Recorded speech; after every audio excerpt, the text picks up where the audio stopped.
60টি বর্জনীয়র 1 number, বিলম্বে ইফতার করবেন না কখনো। 1 নাম্বার, দেরি করে ইফতার করা নিষিদ্ধ। ইহুদিরা দেরি করে ইফতার করে। লা ইয়াজালুন নাসু আলা খাইরিন মা আজ্জালুল ফিতরা। বিশ্বনবী বলেছেন, এই উম্মত যতদিন আগে আগে ইফতার করবে, এই উম্মতের কপাল থেকে কল্যাণ কেউ ছিনিয়ে নিতে পারবে না। চিল্লায় বলেন ঠিক কি না? আজানের জন্য বসে থাকবেন না, সময় দেখবেন। স্থানীয় সময় যখন সূর্যাস্ত হওয়া মাত্রই বিসমিল্লাহ, খেজুর খেয়ে ফেলবো। পারবেন তো? 2 নাম্বার, রমাদানের পবিত্রতা বজায় রাখবো। কোনো তর্ক বিতর্ক অশ্লীলতায় আমরা জড়াবো না, ঝগড়া করবো না, সরাসরিও না, ফেসবুকেও না। করবেন? কেউ গালি দিলে বলবেন ইন্নিমরুউন সায়েম, আমি রোজাদার। আল্লাহর হাবিব শিখিয়েছেন, কেউ যদি তোমার গালি দেয়, কটু কথা বলে, অশ্লীল কথা বলে, রমজানে তুমিও বলতে পারবে না। তুমি বলতে পারবা ইন্নিমরুউন সায়েম, আমি রোজাদার। আজকে থেকে নিয়ত করেন, রমজানে কেউ গালি দিলে আপনি একটা গালি দিবেন নাকি?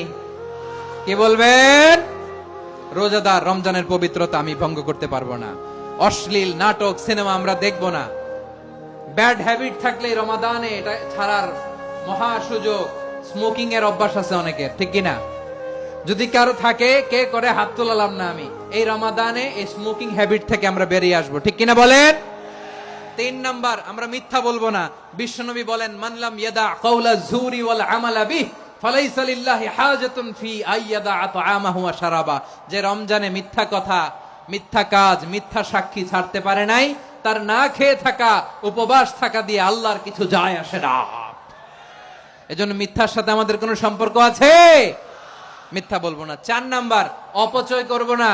ইন্নাল মুবাযযিরিনা কানু ইখওয়ানাশ শায়াতিন ওয়া কানা শাইতানু লিরাব্বিহি কাফুরা। অপচয়কারী শয়তানের ভাই। আচ্ছা, যে শয়তানের ভাই, ও নিজেও আরেকটা কি? শয়তান।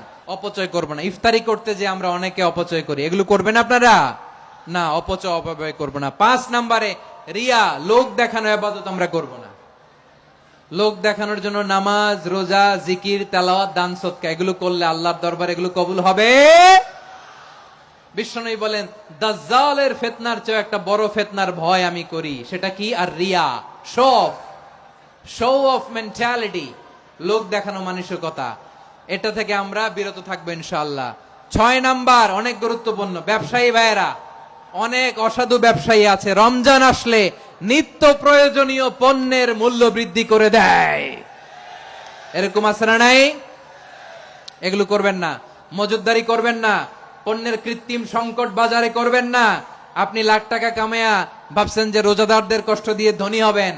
এমন রোগ আল্লাহ আপনারে দিবে, কোটি টাকা দিয়েও আপনি হাসপাতালের বিল পরিশোধ করার ক্ষমতা আপনার হবে না। খবরদার। শেষ বয়সে দেখবেন কি কষ্ট আপনার হয়। আপনি রোজাদারদের কষ্ট দিচ্ছেন, আল্লাহ আপনার সুখে রাখবে?